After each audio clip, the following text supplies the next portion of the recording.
The morning my aunt smiled across the breakfast table and calmly told me to pack my things before the end of the month, I realized that some betrayals arrive without shouting. They arrive with warm coffee, polite voices, and a confidence that makes people believe they have already erased you from your own life. I never imagined that the people I had sacrificed everything for would decide I was no longer welcome. But they made one mistake that would change every single one of our lives. My name is Claire Bennett, and until that morning I believed loyalty always meant something. I was 35 years old, worked as a senior financial consultant in Seattle, and earned enough to rent a luxury apartment anywhere in the city. Yet I chose to live in my late grandmother family home because I had promised to care for the only person who had never stopped believing in me. While everyone else chased promotions, vacations, and comfortable lives, I quietly organized doctor appointments, handled bills, cooked meals, repaired broken appliances, and convinced myself that love was supposed to look like sacrifice. Life had not always been unfair, but it slowly became that way after my parents died in a highway accident when I was 11 years old. My grandmother, Evelyn, opened her front door without hesitation, promising that I would never feel alone again. Yet a year later she invited her younger sister Margaret, and Margaret's teenage son, Ryan, to move into the house after they lost everything during a business failure. At first it felt like we were simply helping family through a difficult season, but that season quietly stretched into years, until the house no longer felt like the peaceful place where I had grown up. Ryan mastered the art of making excuses before anyone even accused him of doing something wrong, while Margaret always found a reason why his mistakes deserved forgiveness instead of consequences. If a vase broke, it somehow became my fault for leaving it in the wrong place. And if Ryan skipped school or wasted money, Margaret insisted he was simply misunderstood and needed encouragement instead of discipline.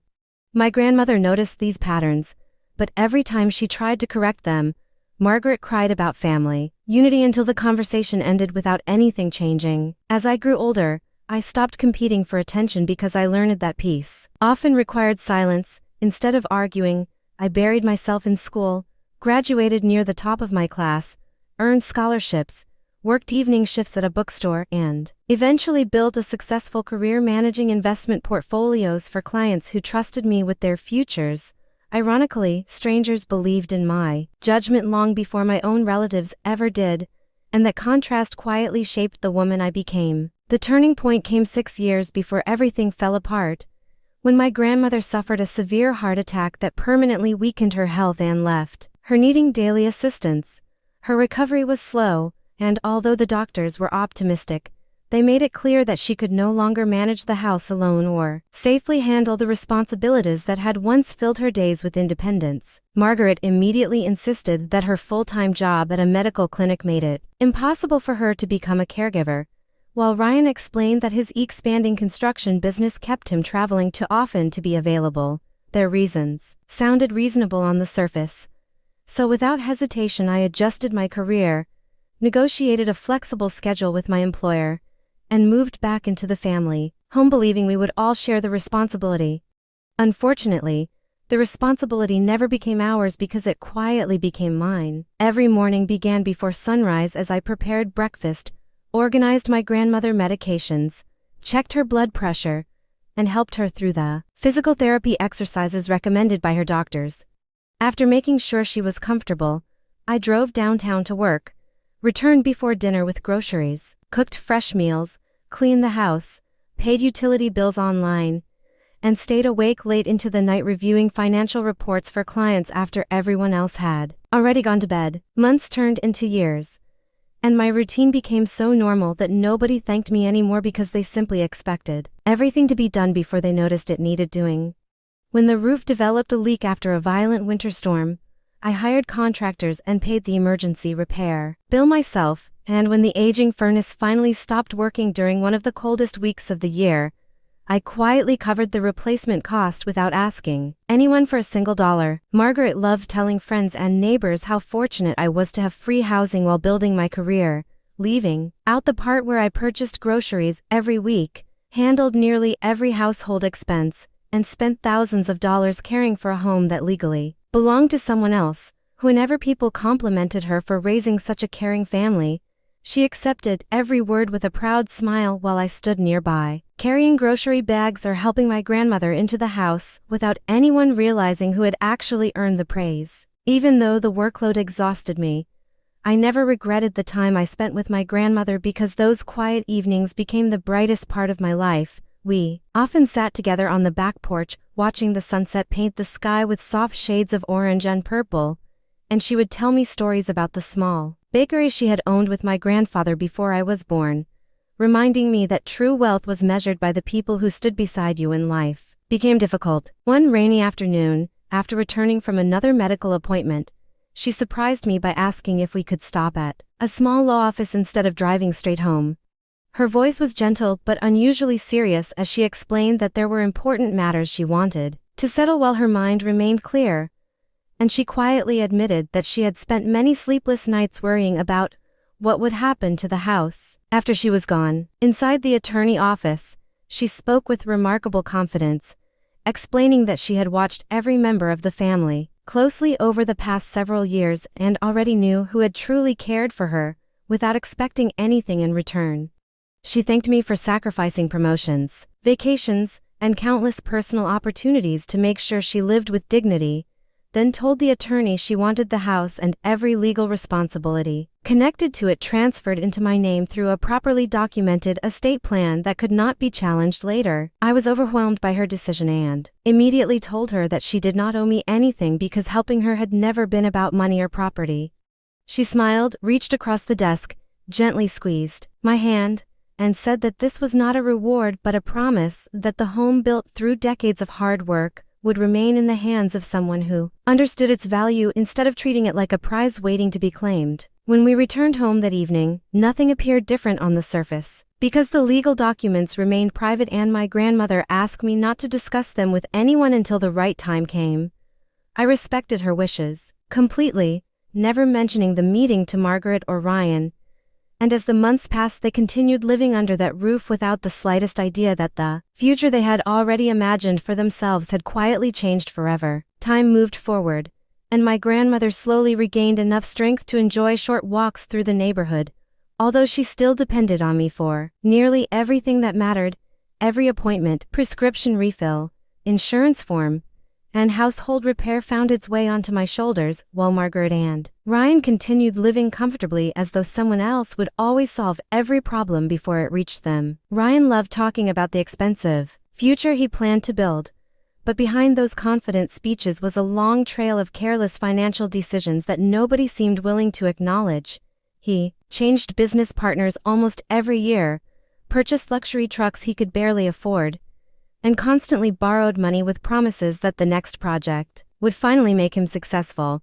Yet those promises always disappeared as quickly as they were spoken. Margaret defended him every single time, insisting that successful people simply had to take risks, and that anyone questioning his judgment lacked faith in his potential. Whenever I quietly suggested creating a realistic budget or reducing unnecessary expenses, she dismissed my advice with a smile that felt more insulting than angry, reminding everyone that numbers on a spreadsheet could never replace ambition and confidence. Meanwhile, I continued building my career one client at a time, earning promotions through patience, honesty, and careful planning instead of shortcuts.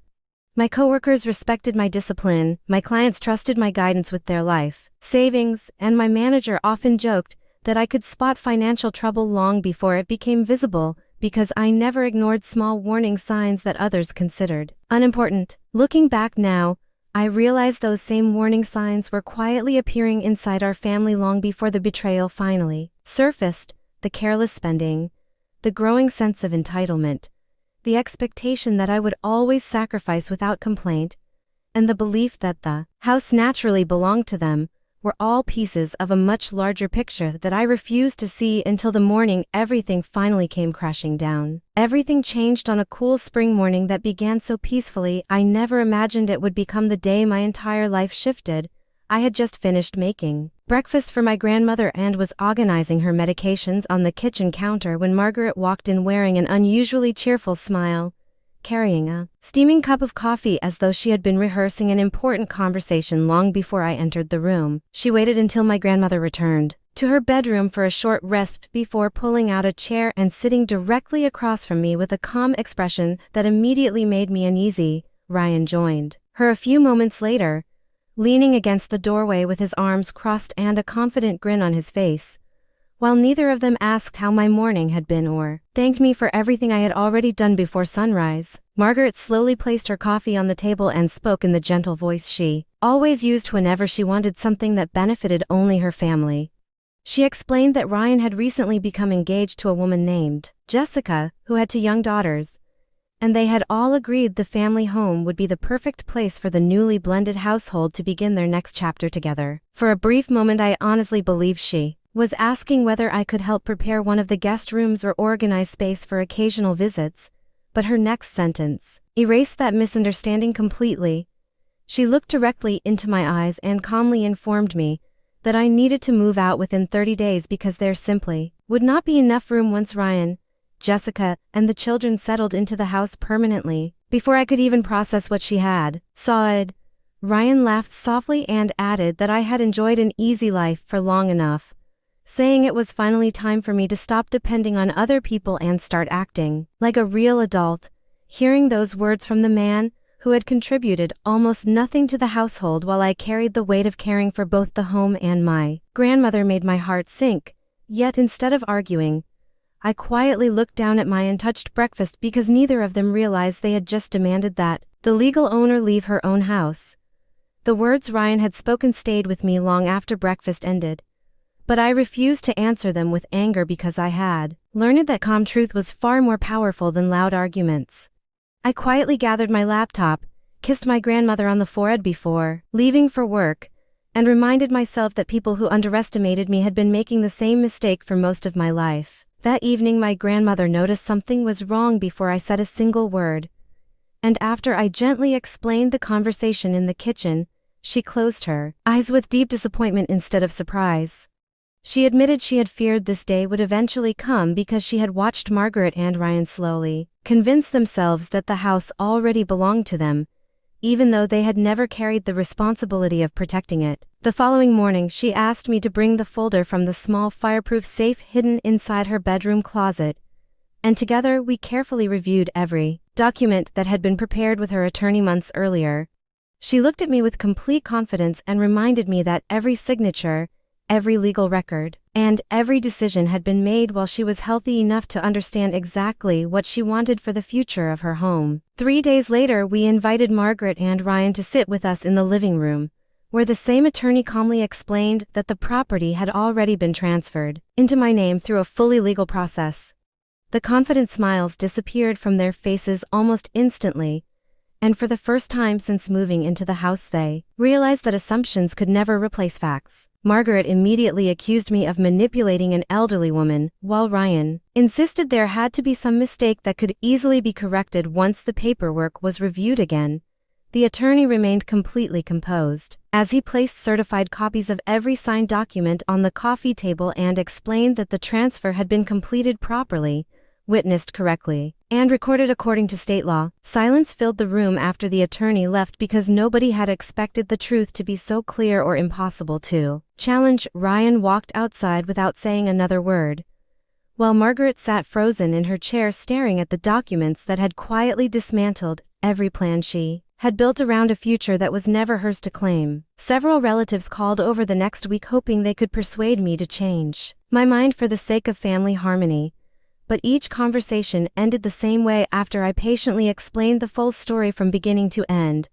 Once they learned about the years of caregiving, the repairs, the financial sacrifices, and my grandmother's careful planning, their opinions gradually shifted until even the loudest critics admitted they had judged the situation without knowing the truth. I never celebrated the outcome because victory over family never feels as satisfying as people imagine it will. Instead, I focused on protecting my grandmother's peace during the months that followed, making sure her remaining years were filled with kindness instead of arguments and allowing the tension inside the house to slowly fade away. Eventually Ryan and Jessica rented a home across town that was much closer to the children's school, and even Ryan admitted it suited their family better than trying to move everyone into my grandmother's house.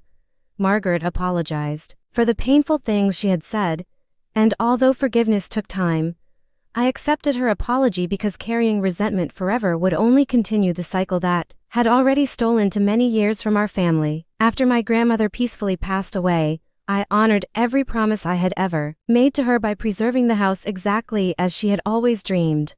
I restored the old garden she loved, repaired the weathered front porch, and turned the spare bedroom into a small reading room filled with family photographs that reminded me every day that real love is proven through actions instead of words. Sometimes I still sit on the porch in the evening with a warm cup of coffee, listening to the wind move through the trees while remembering the woman who believed in me when almost nobody else did. Her greatest gift was never the house itself, but the confidence she placed in my character, teaching me that integrity, patience, and quiet determination will always outlast entitlement and selfishness. Looking back now, I understand that the hardest seasons of my life prepared me for the moment I finally stopped doubting my own worth. The people who once treated me like I did not belong unknowingly gave me the greatest lesson of all, because they showed me that self-respect begins the moment you refuse to let others define your value. If this story reminded you to stand up for yourself, protect the people who truly love you, and never allow kindness to be mistaken for weakness, then I hope you carry that lesson into your own life every single day.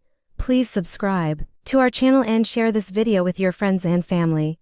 We create entertaining and inspiring stories for our viewers, and your support helps us continue making great content for you.